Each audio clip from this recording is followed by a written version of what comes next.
Como é que é, pessoal? Boas tardes a todos. Cá estou com o meu amigo Buda para mais um direto. Chamar aqui o man para a conversa. Yeah.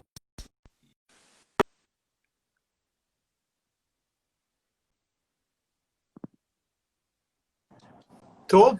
Quem fala? É o Bitó. Vitor! O que é? Olha que engraçado, tu pegaste nisso Toma! e eu recebi um baixo da Futon. Outro dia estava aqui a curtir, que é alto baixo. Com o único pick-up que os baixos precisam. Só precisa desse. É por isso que se chamam Precision, não é? É o que os baixos precisam. É o que os baixistas precisam, é de um Precision também. Não precisa Exato. de mais nada. Fixe.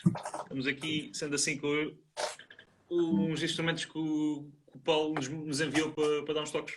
Exatamente. E pelo que ele me disse, o braço da minha querida guitarra está a caminho pelos correios para eu experimentar o braço sem guitarra, que é uma cena que eu nunca fiz na minha vida. É que cena, que fixe. Ele já fez o braço e agora eu vou pôr a mão no braço e dizer sim ou não, Sim, mas tem cordas. Engraçado. Esse é um desafio, Paulo. Muito fixe. E entretanto, também estou aqui hoje a tocar. Qual é que achas que era o amp que eu estava a tocar? É o Marshall com slapback. Não é? Não. Não? Ok, não faço I ideia. show you, my friend. Foi uma pergunta com rasteira. Estás a usar o UAD. Camarada. O que é isso? É um cartuchola. É uma caixa de 20 cartuchos de uma marca portuguesa que é a Rifola, que é do Bruno, que tocava com o Fast Eddie. És capaz de ter conhecido, ele tocava baixo com ele há uns tempos. Ok. E que faz estes jumps muito porreiros com o que lhe vem à mão. E neste caso o que lhe veio à mão foi uma caixa de cartucha. E achei super fixe e acabei por ficar com ele. E o alto-falante é que é tipo 8, 6? Ou é um alto-falante? É um Siemens? Não me lembro da marca. Mas nem sei, acho que nem é alto-falante de guitarra, acho que é mesmo uma cena fora, sei lá, de um Red, de uma coisa qualquer. Ou seja, mas isso não pode ser, está mal. Exato. Na verdade, sabes o que é que isto é? Isto é Led Zeppelin 1 in the box, como estes amplos que Claro, sempre. todos os amplos de merda são a Led Zeppelin. Tipo...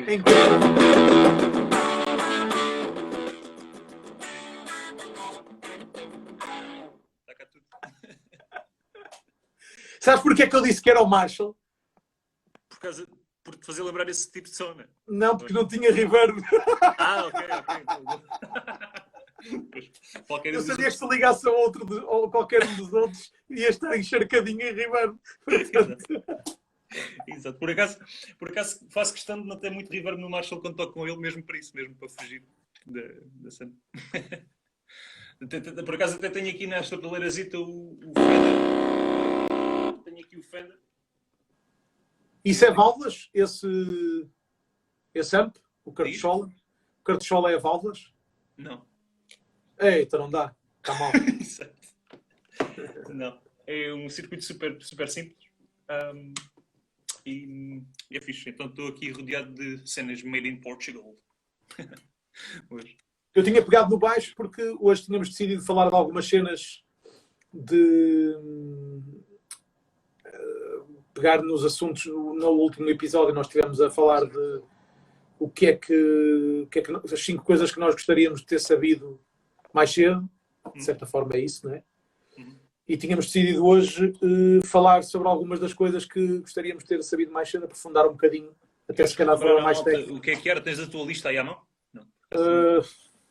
Tenho aqui a minha era a minha lista de 5 coisas que gostaria de ter aprendido, portanto, que gostaria de ter sabido mais cedo. Era ouvir mais estilos de música diferentes, perceber a importância de groove e feel, perceber que a técnica não é tudo, aprender outro instrumento e perceber que o tom está mesmo nas mãos, nos dedos. Ok. Eu tinha o Cage System, gostava de ter percebido o Cage System muito mais cedo. Gostava de ter tido a confiança do se soa bem, está bem. Era uma das coisas que eu tinha aqui, tipo... Se gostas tipo esse amplificador, que é uma bosta total, esse que tu tens aí.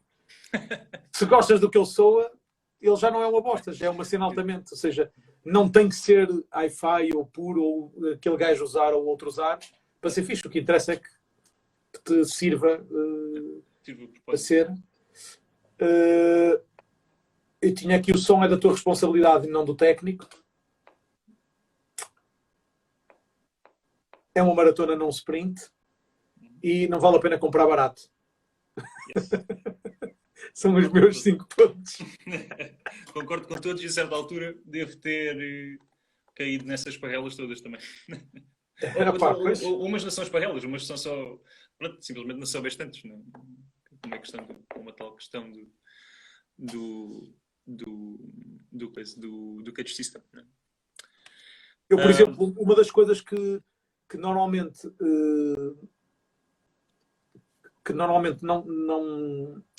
não é fácil de explicar ao pessoal é que apesar do baixo ter uma... E por isso é que eu tinha pegado no baixo.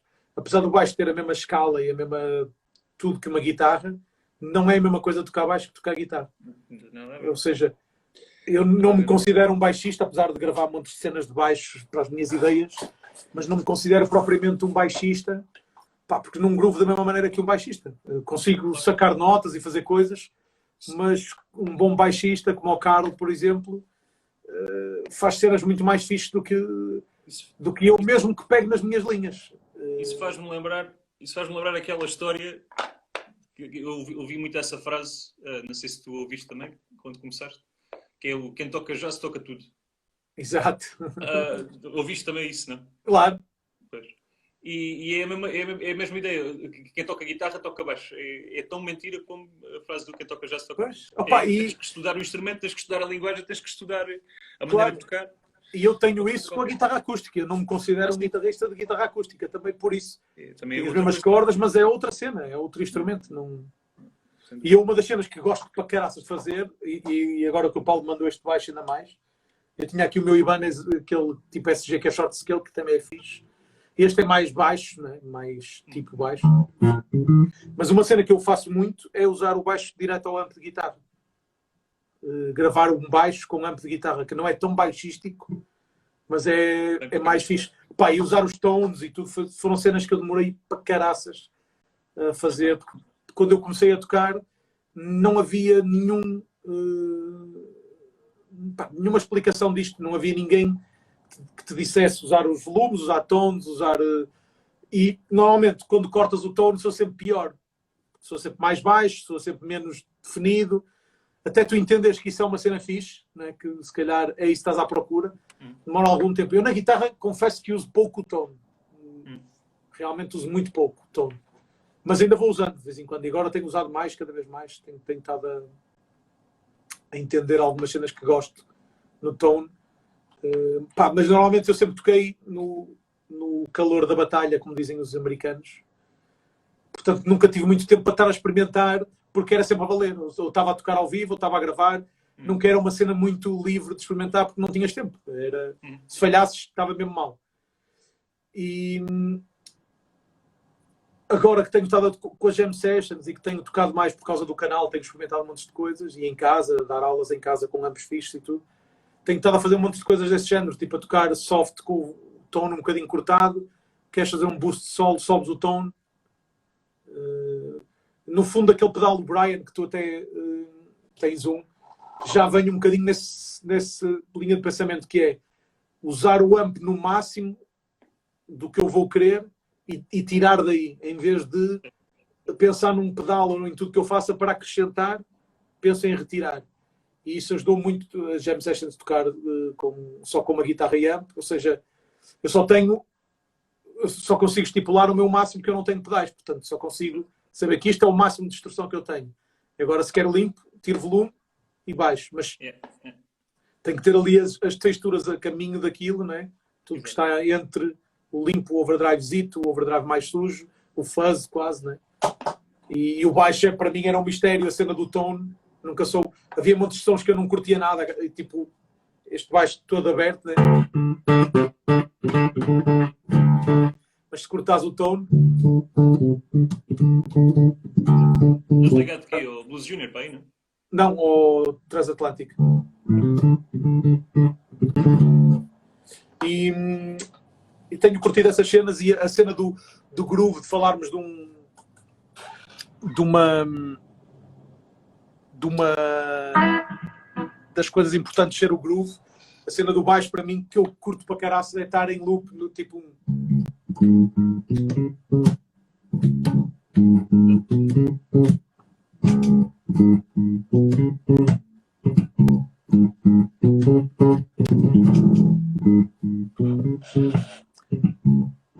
em loop, eu tenho pedal de loop.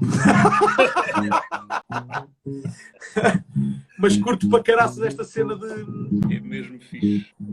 ter uma textura de... Aliás, o pedal de loop para mim é uma ferramenta incrível nessa cena, ou seja, eu tenho aqui a linha de baixo gravado, posso criar texturas de guitarra.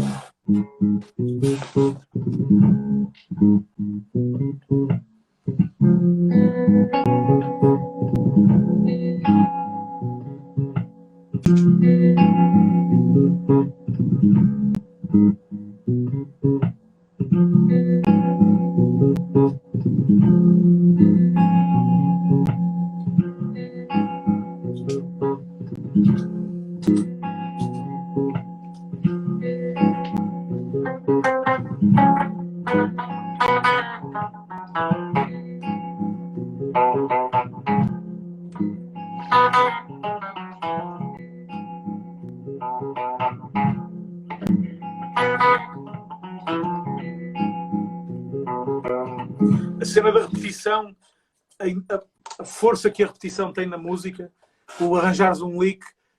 Agora mesmo antes estava a dar uma aula, a primeira aula a um aluno meu novo, portanto, um aluno da América.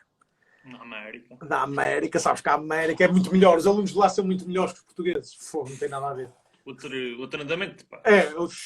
Americano é outra coisa. E estávamos exatamente a falar disso, da cena de tocares um blues, montes de vezes a cena de um blues, fixe, é a repetição, é teres um...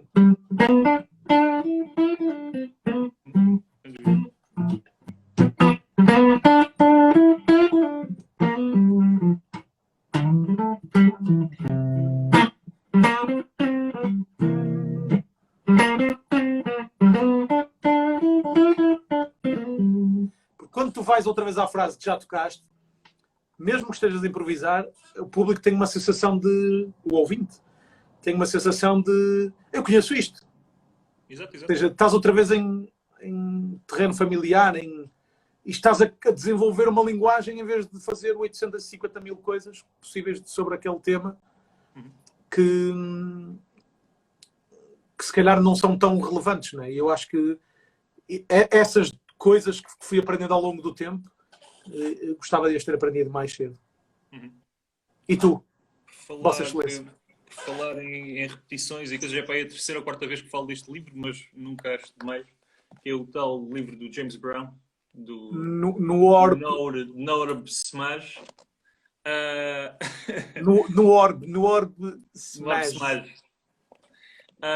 Que é precisamente onde eu... Portanto, aí estava aqui a ouvir-te e estava a pensar que estás a tocar numa série de assuntos diferentes daqueles que falámos no outro dia.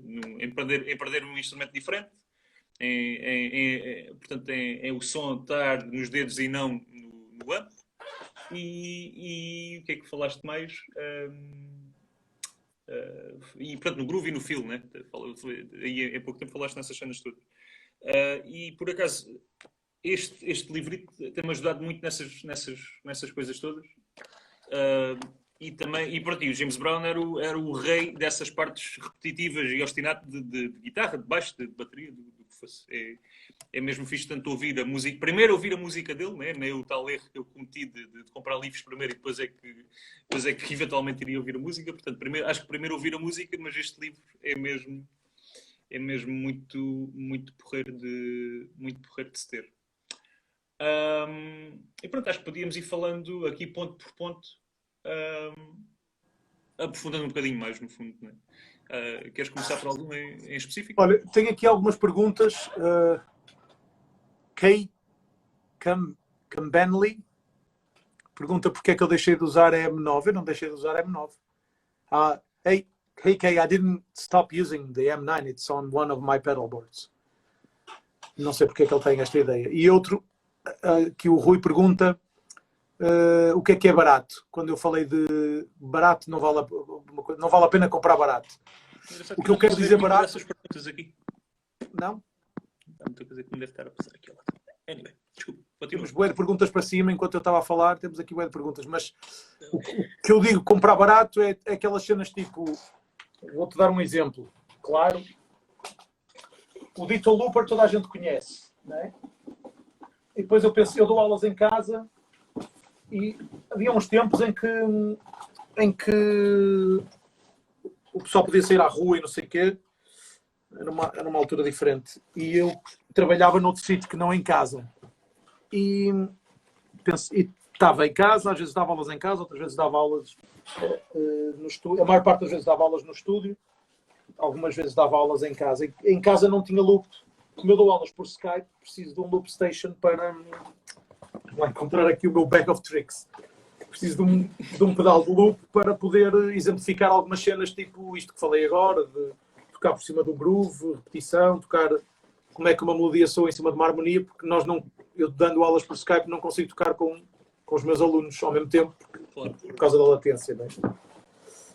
Então pensei, já tenho um Ditto Looper que é um pedal fixe, não vou gastar o mesmo dinheiro, vou comprar um pedal da Thomann que faz a mesma coisa, é um looper, o que é que pode ser diferente? O que é que pode falhar? O que é que pode falhar? Não encontro, mas é o que vem nesta caixa. E é um lodo este pedal, é abaixo de cão. A começar por não... Vai perdendo o tempo do loop.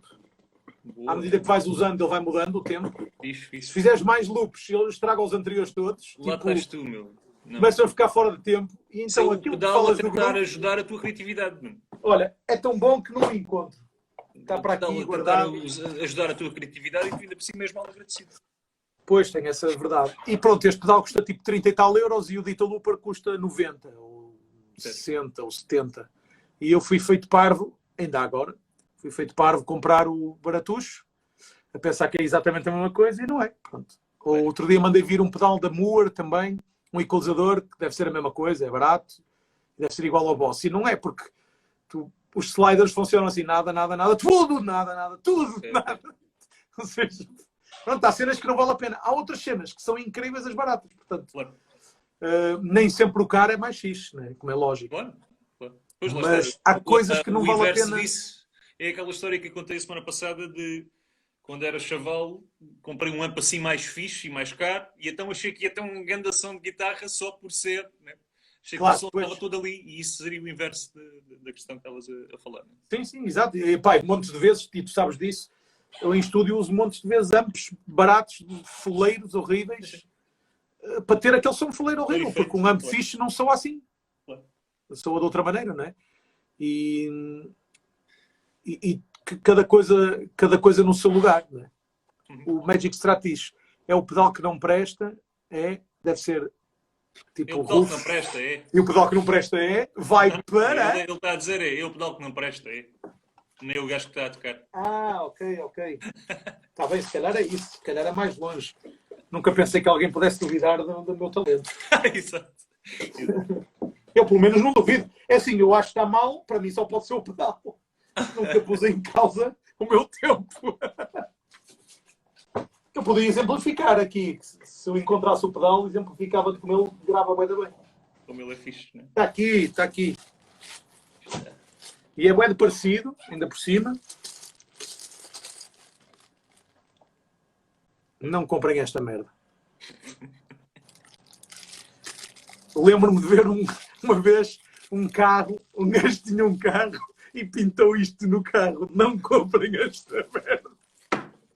Imagina quão chateado que o carro o gajo tinha que estar. À quinta vez no mesmo mês que ele foi à oficina. Exato, tipo um Toyota, não sei o que, novo, um carro novo. O gajo pôs assim no tipo, ninguém compra este carro. É muito bom. Brutal. Ai, que caraças.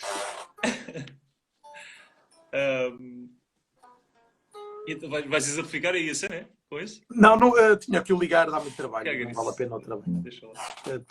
Temos coisas mais fixes para falar. Acho que sim. Estavas a falar há pouco em baixo, no baixo. Por acaso tenho curtido para caraças dar uns toques de baixo, já dá uns tempos para cá.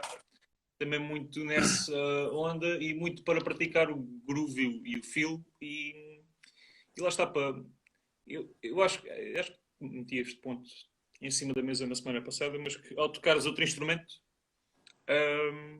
o teu entendimento da guitarra, no caso que é o meu instrumento principal, vai ficar mais aberto, né? Sim, claro. Mais profundo. E então acho mesmo fixe. E como sabes, agora ando na trip da bateria também.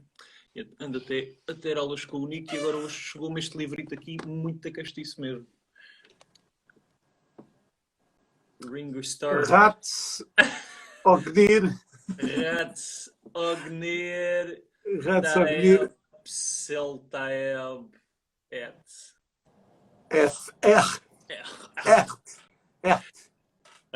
Muito fixe sobre o Ring.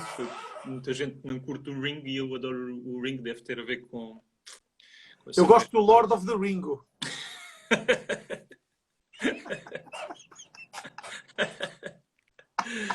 E então... Eu, por acaso, confesso que nem gosto nem desgosto do Ringo. Não consigo dissociar a cena do Ringo dos Beatles. Ou seja, gosto do resultado do que ele fez nos Beatles. Não sei quem criou aquilo. Não sei se foi ele, se foi alguém que lhe sugeriu e ele fez aquilo. Não consigo propriamente dizer, como consigo, sei lá, do Bonham, é fácil perceber que era um alto baterista. O Ringo, não sei se é um acaso incrível. Está um bocadinho como o Chris Novoselic nos Nirvana.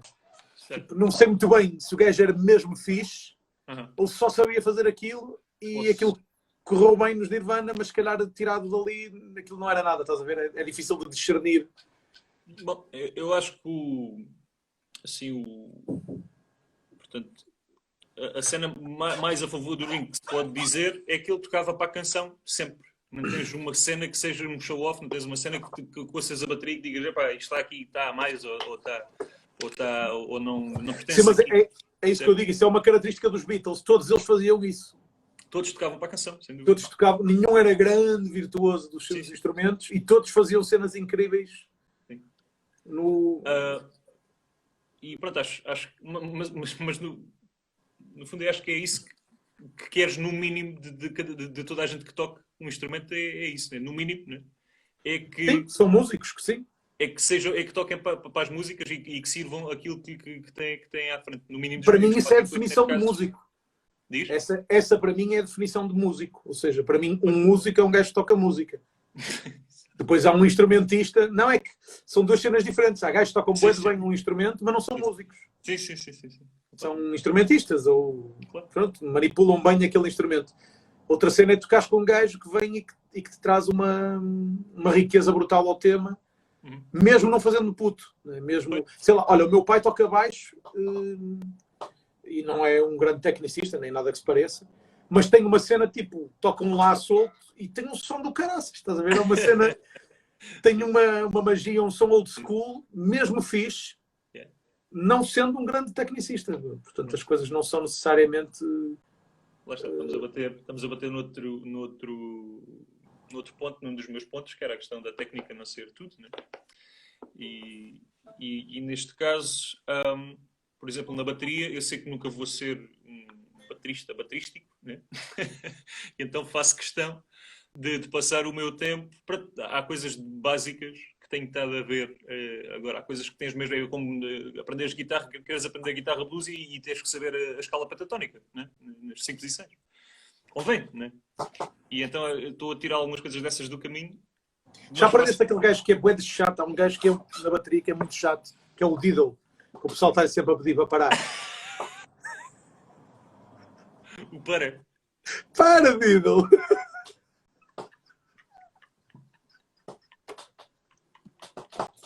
Que chato! Para, Diddle! E pronto. Tarapos, agora já podes. Até podes ir aí atrás fazer essa cena. Exato. De propósito. Lá está. Como é que continuamos a falar deste assunto agora? Acho que é melhor mudarmos de assunto. Desculpa.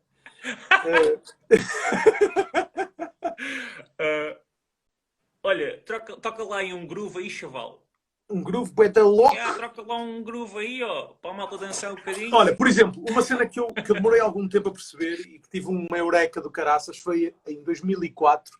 Eu lembro porque foi quando nasceu o meu filho e foi quando eu comprei a minha Telecaster Butterscotch Blonde. E havia aqui uma feira de... A Fender fazia 50 anos, provavelmente a Strat, não é? Deve ser. 54, 2004. Não sei se era a Fender, se era a Strat que fazia... Acho que era a Strat que fazia 50 anos. Porque a primeira Strat é 54.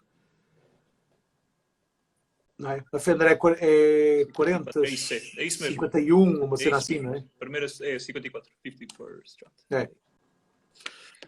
E havia aqui uma feira com 50 Strats. A Fender organizou aqui em Braga, juntamente com o Solo Moser, uma feira com 50 Strats. E eu comprei a minha Telecaster. Tinha 50 Strats e uma Telecaster. E eu comprei a Telecaster. Isto mesmo tudo. E andava para aí há 15 anos para experimentar uma tele. Foi a primeira Telecaster que experimentei e adorei a guitarra. Tipo, era mesmo este que eu estava à procura, que era aquele neck pickup mais quentinho do que uma Strat e não sei o quê. E ainda é uma das guitarras que eu mais curto das que tenho. E lembro-me de experimentar aquilo e fui experimentar aquilo foi ali num shopping e eu fui experimentar lá as guitarras. O gajo só tinha tipo twin reverbs e tudo, e eu experimentei umas coisas quaisquer e toquei um blues ou já não sei o que é que eu toquei, uma cena qualquer de um lick qualquer blues e o gajo disse, ei, alta cena, fogo, até que enfim alguém a tocar blues, estou farto de ouvir metaleiros a tentarem tocar metal em twin reverbs com stratos, estás a ver? É que não tinha distorção. Pessoal a fazer o... Exato. E o gajo, imagina, esteve lá 3 dias e só lhe tinham aparecido pessoal a tocar metal, completamente despropositado, né, na cena, ainda por cima para a cena dele. Ele, pá, altamente, não sei o quê, tu não conheces aí, não conseguimos fazer uma jam e não sei o que mais, arranjar aqui qualquer coisa, eu vou embora na segunda-feira, se conseguimos fazer aqui qualquer coisa no domingo. E eu arranjei aqui um bar, que era o Whisky Bar, um bar onde nós costumávamos tocar, e fiz uma jam, ele, o Rui Rodrigues, na bateria, e o Tobargo no baixo, acho que foi isso. E fomos tocar para o bar, tipo um domingo à noite, com ninguém no bar. Pá, apareceu se calhar uma pessoa ou duas, mas a ideia era nós podemos tocar juntos. O Rui levou a bateria, o Tal levou de baixo, o Salva levou um bassman e um twin reverb, acho eu. Ele veio uns pedais, tipo uns tube screamers, para cada um, para podermos distorcer o amp sem matar pessoas. E fizemos uma jam a tocar. E foi a primeira vez que eu me apercebi, eu estava a tocar blues há relativamente pouco tempo, primeira vez que eu me apercebi de um pocket de blues incrível, onde o gajo tocava, quando eu solava, os meus dedos mexiam sozinhos. Sabe? Eu não fazia nada, eu não estava a tocar, era ele que estava a groovar a cena, tipo... Pegas muito interessante, por acaso não me tinha lembrado ainda disso, mas é mesmo, portanto, muito daquilo que se toca quando estás a improvisar e quando estás a solar e tudo mais. Secção rítmica que tens atrás de ti a fazer da cama é uma parte tão grande disso que é difícil de é 90% para mim. Para mim é 90%. Quanto melhor te fizerem a caminha, mais fixe vais tocar. Opa, e tocar com uma má secção rítmica é mesmo um desafio. Não é brinquedo. E era isso que eu estava a dizer, ou seja, o gajo tocava uma cena tipo um groove.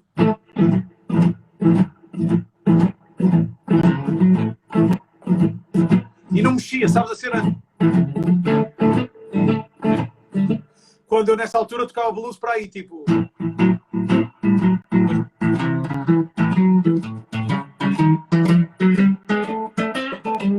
E andava sempre, tocava todos os blues no mesmo blues.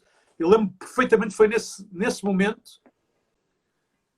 Pá, ele estava a groovar, a tocar comigo e eu toquei 50 vezes mais fixe do que alguma vez tinha tocado na vida. Tipo, ei, o que é que se está a passar? Porque é que eu pensei que era da tele, porque eu estava a tocar com a tele.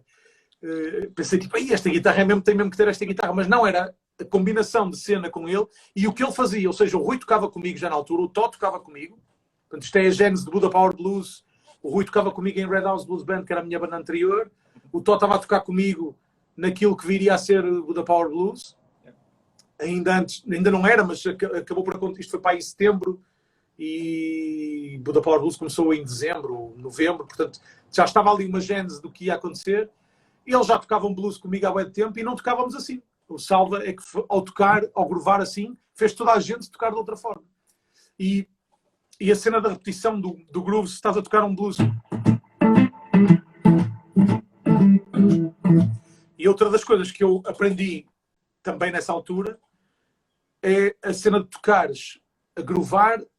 O teu solo tem que groovar, mesmo que tu não estejas a tocar ritmo. Fazer uma coisa tipo...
Ou seja, a estrutura do tema continua a existir. Não é por não haver um ritmo que ele não existe e que tu não tens que denunciar a harmonia, que não tens de tocar em cima da harmonia e não a tens que ouvir na cabeça. E acho que essa é das cenas também... Aprendi bastante isso com o Robben Ford. Ele faz muitas cenas quando faz clinics. Pá, e toca e não faz falta nenhuma harmonia. Tu ouves a harmonia, ela está lá a pairar. Está tipo num... A harmonia e o groove Sim, o tema, a canção está toda ali. Tipo... Lembro-me também desse momento de clareza. Até acho que na altura, acho que até foi o Guthrie Govan que eu ouvi falar disso num vídeo qualquer, numa coisa qualquer, sobre, ou naquele livro que eu tinha dele, sobre a importância do ritmo e do groove, mesmo para quem sola. Portanto, a importância é tudo, para mim é tudo. É mesmo muito importante. E Podes estar a tocar a cena uma cena que tu achas que é super fixe, mas se estiveres fora do groove e fora do tempo do que se está a fazer, é irrelevante completamente. Ali, eu tenho um episódio no YouTube que já não me lembro como é que isso se chama, mas que é sobre o ritmo, que é tu tocares uma frase, ou seja, eu estar a tocar uma coisa tipo posso experimentar fazer aqui um loop e depois queria-te pedir, tu fazes um truque que eu já te pedi várias vezes para explicar, mas o pessoal aqui não sabe, de certeza. Ou seja, se eu estiver a tocar uma coisa tipo fazer um blues rápido, eu toquei um lento há bocadinho de propósito para mostrar o espaço que às vezes podes deixar que não necessariamente precisas preencher, mas se fizer uma cena mais shufflezada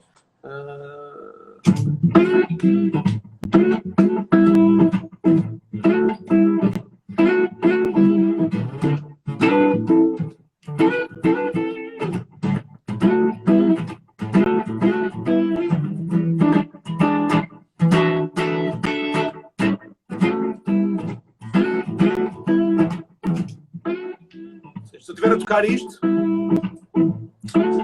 e estiver a grovar o sol,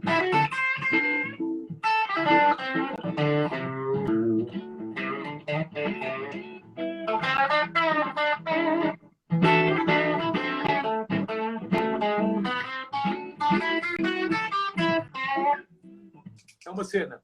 Até posso tocar notas erradas desde que elas tenham um sentido, sei lá.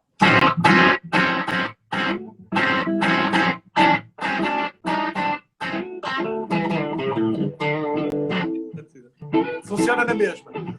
Se eu tocar fora de tempo, é uma merda. Se eu fizer as notas certas...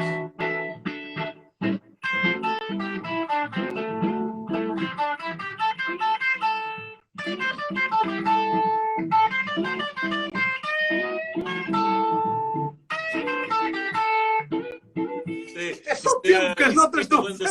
Banda sonora de loja de música ao sábado de manhã. E é só tempo. Eu estou a tocar... pronto, estou a cortar um bocadinho a expressão da nota. Lógico, não estou a tocar, que vem um bocadinho daquele seguimento do o som está nos dedos. Ou seja, eu não estou a dar o que eu normalmente dou às notas. Claro. Estou a pô-las o mais estéreis possível. Mas também estou a tocar fora de tempo e fora... A nota está certa, está dentro da escala, está tudo certo, mas é uma merda. A cena, o sol à aluno, não é? Como um gajo diz.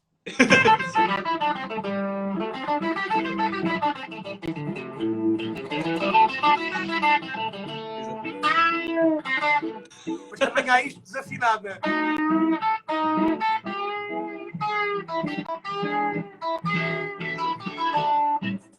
Por oposição a...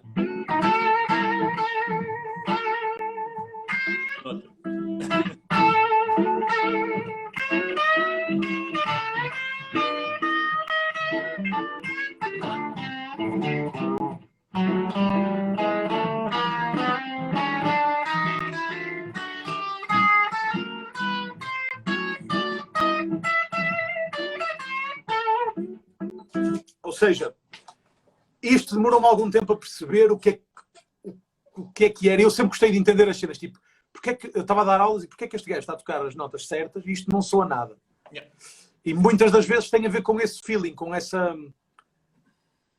o timing da tua nota, que é o que muitas das vezes faz a diferença entre um baterista, por exemplo, e outro, a tocar um groove. Estão os dois a tocar o mesmo groove e os dois são diferentes, porque o pocket não é a mesma coisa. A cena de um não é a mesma cena do outro, os ghosts que tu tens, Exato. E às vezes timbre, são coisas mesmo mínimas e que à partida seriam erradas. Tipo a cena do Bonham swingar o Whole Lotta Love e portanto, no Whole Lotta Love o Jimmy Page está a tocar straight eights, né? Ou 16, no caso.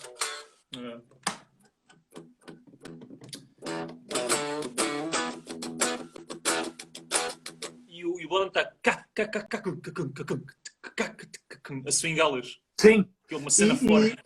E já o Chuck Berry inventou essa cena que é o groove da bateria, já não sei muito bem, um deles está em shuffle e outro está em straight eight. O Chuck Berry, eles não tocam todos straight eight. Estou-me a tentar lembrar no Johnny B. Good, né? Em geral, ou seja, o rock and roll do Chuck Berry é meio híbrido, não é toda a gente a tocar, também não é um shuffle claro, não é? Sim. Mas tem ali um swing shufflezado misturado com o shuffle straight eight. tem nuances, o shuffle não tem que ser sempre cena tercinada e aquela coisa. Pois, ou seja, está um gajo a tocar em straight eight, em semicolchester, e o outro está a tocar, está com este feeling, não tanto a fazer um shuffle. Já não tenho a cena muito bem na cabeça, mas acho que também é a guitarra straight e a bateria shuffle, swing. Eu acho que é isso. Swingish. Sendo que a bateria não pode estar sempre shufflezada porque fica mal. Mas tu notas que o baterista ainda não entendeu bem o groove que era e está ali tipo a tentar adaptar aquele groove que era o standard ao que o Chuck Berry está a fazer. Acho que é isso. Para quem quiser ouvir exemplos disso, o Whole Lotta Love é alto exemplo, e se quiserem ir ouvir, para terem mais a certeza, se quiserem, vão também ouvir o take de bateria do Bonham separado, que podem encontrar no YouTube. É super swingado e dá para perceber bem. O Bonham 5 faz 5 de tudo. Tem sempre as cenas todas. Ele tem este feeling e mesmo no bom. Daí é que se fala no tal feel do Bonham, que era a cena mesmo que o caracterizava e que muita gente não. Uma das cenas que o caracterizava e que muita gente. Por exemplo, o Nico tem bué isso. O Nico a tocar tem bué esse. Ele suja muito. O toque dele é contínuo. Não é tu, tá, não é stiff. É. Porque ele tem bué de ghosts nos choques, no prato. Aquilo está sempre ali uma cena. Parece que a bateria não é bem. Tem punch, não é? Mas nunca tem um silêncio. Ele está sempre ali a preencher um vazio engraçado. Então nos shuffles e tudo. E ele faz montes de cenas tipo. Ele faz condução com os choques, com o prato esquerdo. Como fazem os bateristas de jazz, não é? Tipo. Só que a tocar nos choques. Exato. Ou seja, ele está a tocar do prato e está a conduzir com o prato. Normalmente o pessoal faz isso quando está no ride e mantém os choques a conduzir. Então isso faz ali uma cena que tem uns flamos e tem... Ele está sempre a acrescentar lixo ao que toca. mas eu estava aqui a dar os exemplos. Outro exemplo muito engraçado e muito fora disso, que é quase impossível de replicar, é uma música do James Brown, que é o Think, que também neste caso são colcheias até, e ele faz uma cena entre o swing e o straight super estranha, que é quase impossível de buscar. E nós demoramos... tinha muito disso também. Montes destes gajos old school tinha muito essa cena. Pois, eu lembro que nós demoramos... Estamos a transformar um programa de guitarristas transformado num programa de bateristas. Isto está-me a fazer Não, estamos a falar de groove. Continua a ser música. Ando a estudar para ser amigo dos músicos. Eu lembro-me de demorarmos montes de tempo a entender a cena do o que eu chamo Texas Shuffle, que é o shuffle do Stevie Ray.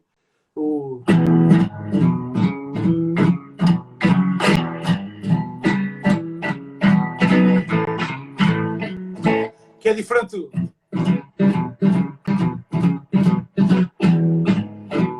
O tempo é o mesmo, mas o feeling é diferente. E demorei montes de tempo a sistematizar isto, a explicar. Ou seja, eu gosto de fazer... Há cenas que eu faço, tipo Tony My German Friend, o refrão é mais... É um shuffle diferente do chorus, do verso, né? Tem...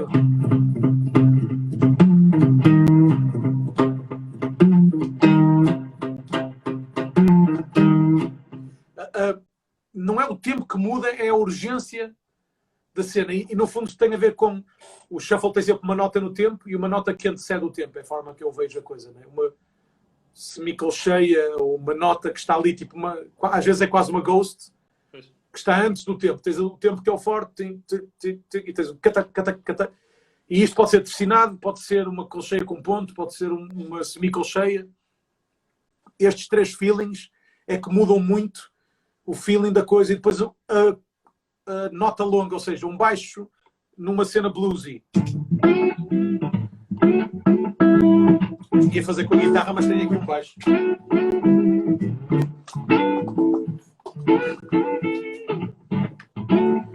Nesta cena, o baixo pode ser mais shufflezado.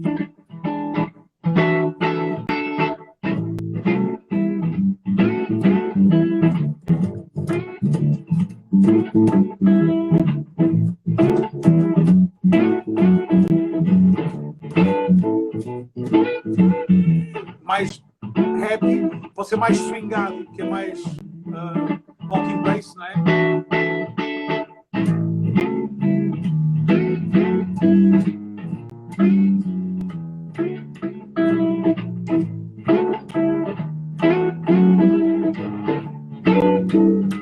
Só isto já muda totalmente o feeling da cena. Se o baixo é... Não sei se é isso que percebe o baixo. Ou seja...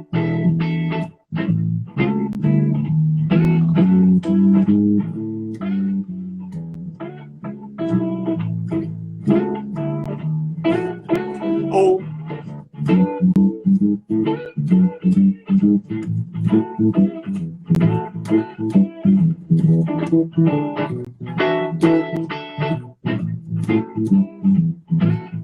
Só esta diferença com o mesmo groove de guitarra, não é? Faz com que o B.B. King usava imenso a cena do walking mais jazzístico.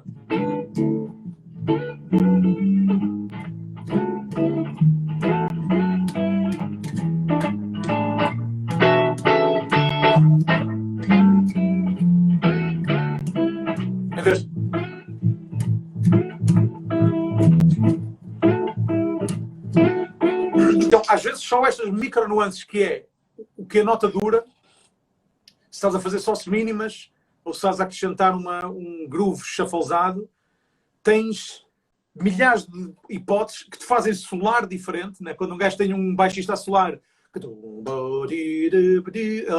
walking bass, eu pelo menos vou logo muito mais para uma cena Robin Ford ou B.B. King ou para uma cena mais sofisticada, mais cool, mais suave.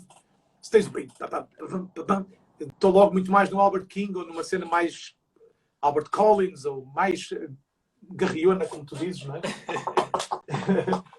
E essas cenas são só groove. Ou seja, o que o groove faz é que muda o estado de espírito muda totalmente o estado de espírito da música, não necessariamente para melhor ou para pior, mas muda, não é? Faz-te A cena do pessoal, o jazz tem muitos estigmas, tipo, o pessoal goza com o jazz, tipo, o jazz é só tocar notas erradas.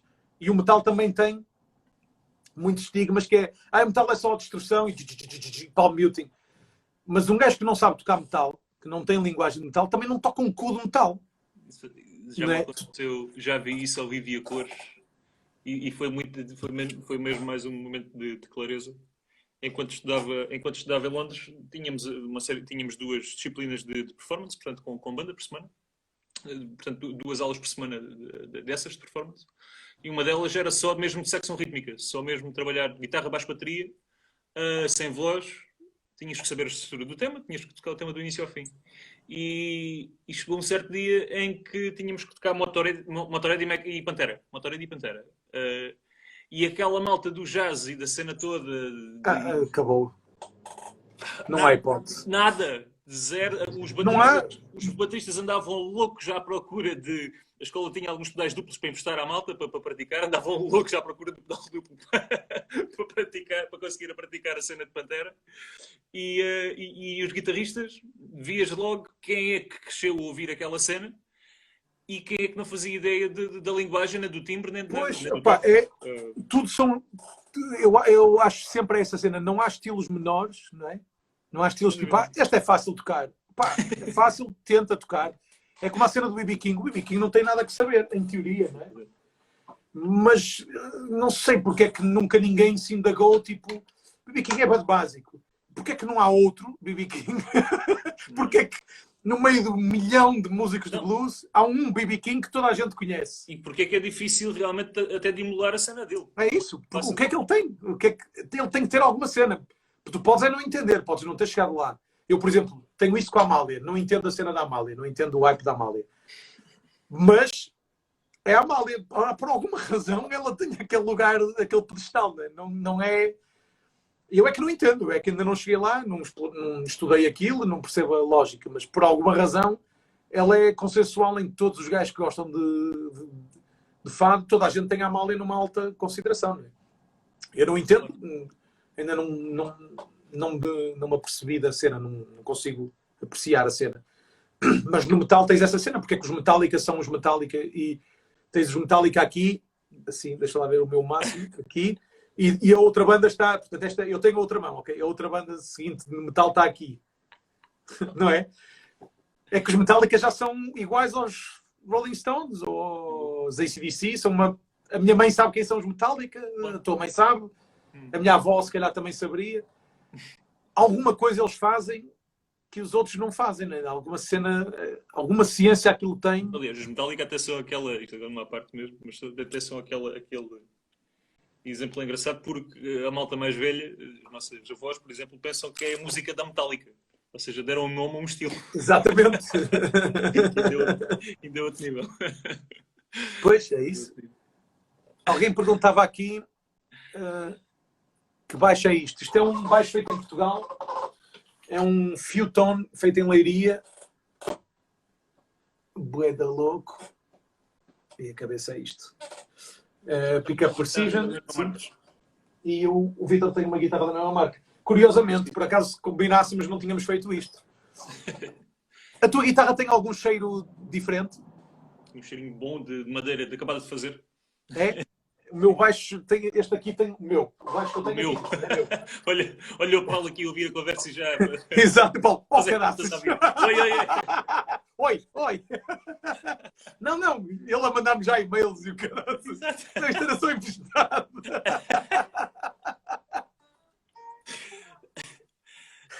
Muito bom. Ora bem, estamos quase a acabar. Uns 10 minutinhos. Curiosamente, essa tua guitarra Fewtone é parecida com esta BNG. Não com esta, mas com esta também tem que atuei. É assim na linha da BNG. Sente que é mesmo único o formato dela. Estava a dizer, sim. Quando falei com o Paulo ao telefone, estava-lhe a dizer que estavam duas... Quando tirei a guitarra da caixa, estavam 2 mulheres na sala e que as duas ficaram... Que linda! Só pode ser bom sinal. Só pode ser bom sinal.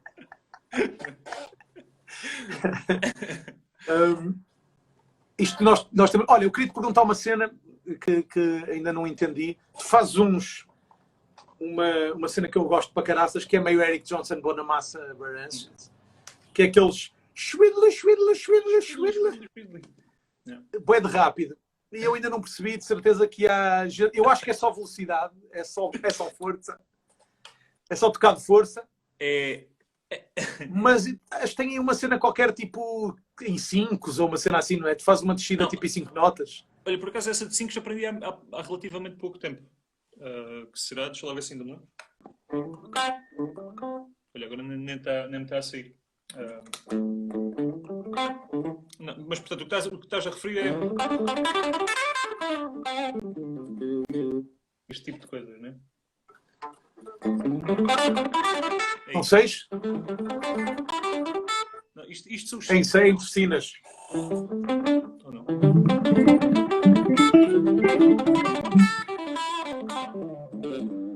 Mas basicamente eu acho que a cena que tu fazes é o speed que fazes, não é propriamente a frase em si. Porque a frase até é bastante normal, não é? Sim. É tipo... Pronto, isso seria uma um bocadinho mais básica, mas esta cena é mesmo. Isto são mesmo 5.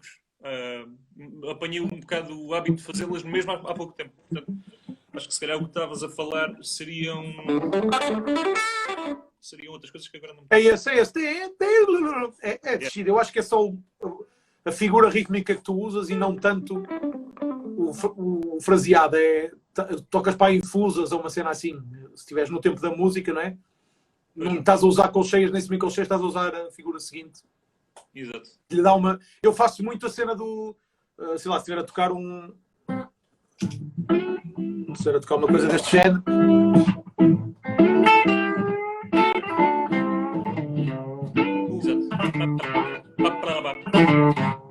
Uso muito esta figura e uso mais uma...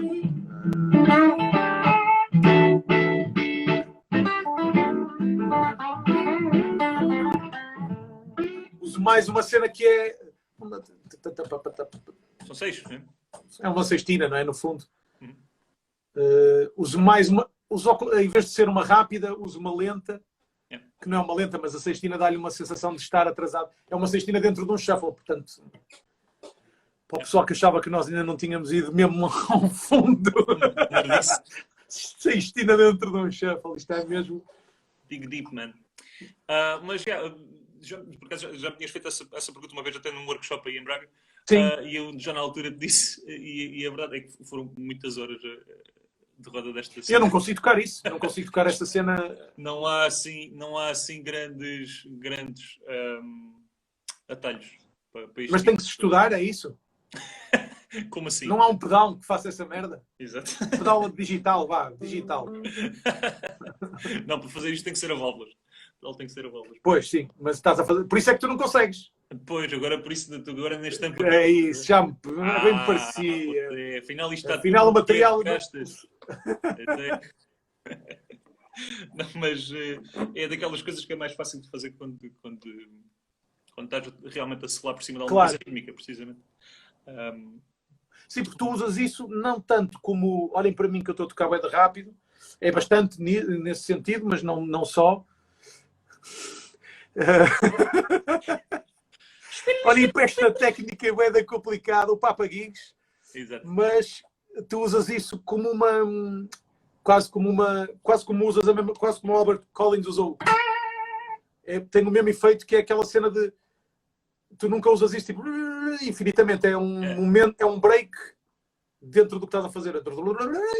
E terminas numa nota qualquer. É quase um caminho para uma nota, mais do que... Sem dúvida. Porque, por acaso, foi outra das coisas, mais outro daqueles momentos de clareza. Também no meu tempo, enquanto estava a estudar em Londres, tínhamos a aula de rock. Portanto, tínhamos a disciplina de rock semanal, e era uma cena super técnica mesmo, de escalas de 3, portanto aquelas escalas de 3 notas por corda e aquela história toda, mas o prof que dava aquela aula fazia questão que no fim de cada exercício destes que nós fizéssemos, tivéssemos um bom vibrato. No fim, e ele falava mesmo dessa cena, portanto, com um mau vibrato no fim de uma coisa daquelas, ficava de caras que eras um gajo iniciante. E não, percebe? Claro, lógico. E então foi... Isso é uma cena que aquele tal, que falaste há um bocadinho dele, o Guthrie Govan, que acho que é um gajo que consegue ter realmente esses dois universos. Exato. Ser o mega tecnicista azeiteiro e ter um bom gosto do caraças nas frases. Ou seja, ele está ali, podia ir para um outro lado, ele consegue ir àqueles lados todos do pior, Exato.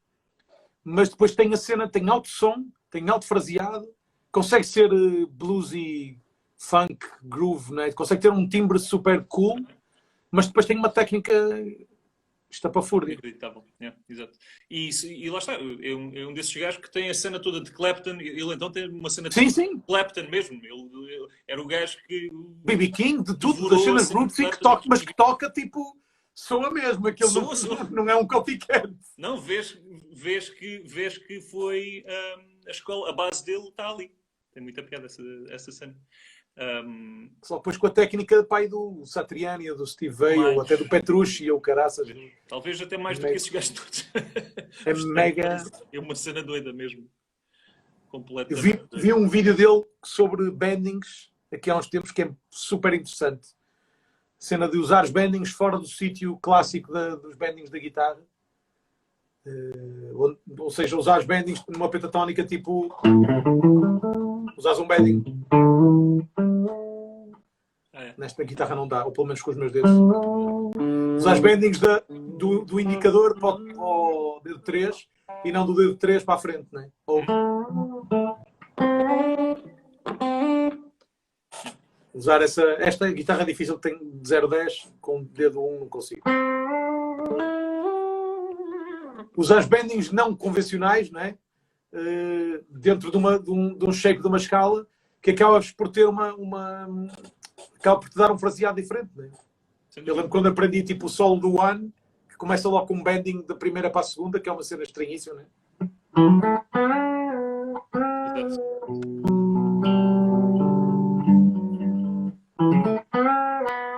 Aqui não é assim tipo a bending. Mas o bend não é mais do que uma passagem para uma nota, não é? Claro, só que não é. Há sítios guitarrísticos de bendings, não é? Há sítios que é mesmo ali o bending. Tipo, está feita, o desenho está todo feito para aquilo. É isso. E não é à toa que toda a gente faz os mesmos bendings. Tipo este aqui, por acaso já me aborrece um bocado. E eu tento mesmo não começar solos assim. Tipo, na cena do quarto para o quinto. Claro. Né? É o mais óbvio deles todos. Pronto, nem é mau. É um clichê que resulta. Outro dia Olha, falta 30 segundos para acabar. Ok, outro dia o John Mayer falava... E essa cena também. De que detestava este bending. Gosto bem desse. Curto este bending para caralho. Gosto para caralho. Mais uma razão para eu e o John Mayer não nos entendemos muito bem. Vai ouvir o Continuum, tu, pá. Pessoal, falta 10 segundos para isto acabar, para a semana a mais. O Buda está a dar aulas por Skype, eu estou a dar aulas por Skype, o Nick está a dar aulas por Skype e estamos aqui quartas-feiras às 4. Adeus!